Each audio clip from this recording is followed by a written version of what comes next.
Honzo, počkejte. Honzo, Pojďte k nám. No to nevadí, pojďte k nám, Marku. Honzo, nebo jak se jmenujete.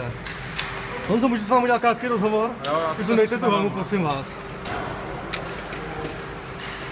Takže Honzo, kluk z Hluboké nad Vltavou se zahrál proti Austrálii, jaký to je pocit? je to skvělý pocit zahrát si proti soupeři z zahraničí.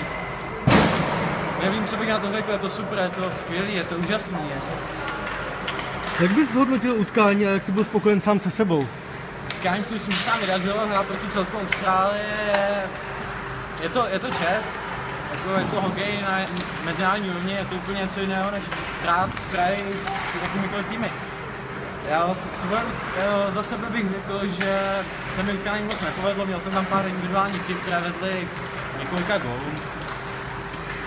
Zápas přenášel živě server online.com, co jsi na to říkal? No, tak je vidět, že zavenkají se lidi a konečně český hokej se zvyšuje a že jsme na tom jako docela dobře, zlepšili jsme se a to je hlavně. Jeden z těch spoluhráčů si často stěžuje, že nedáš puka, co bys mu na to řekl? No, asi vím, jakého hráče jde.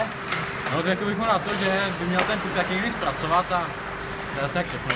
Po příjezdu ze zápasu si prý vyrazil do Maximu na lov, zadařilo se? No, tak úplně bohužel ne, ale zarazil jsem jenom spoluhráči, který tam mluvil pěknou zrsku a to bylo hodně štěstí. Díky. Honzo, slyšel jsem, že dokonce přespáváš v šatně, jaký to bylo? No bylo to skvělý, až na to, že se mi zdály dnes dny na stříkaném plexisklu ve prostřed šatny a byla mi zima, no. To bylo asi jak všechno, to jsou moje pocity.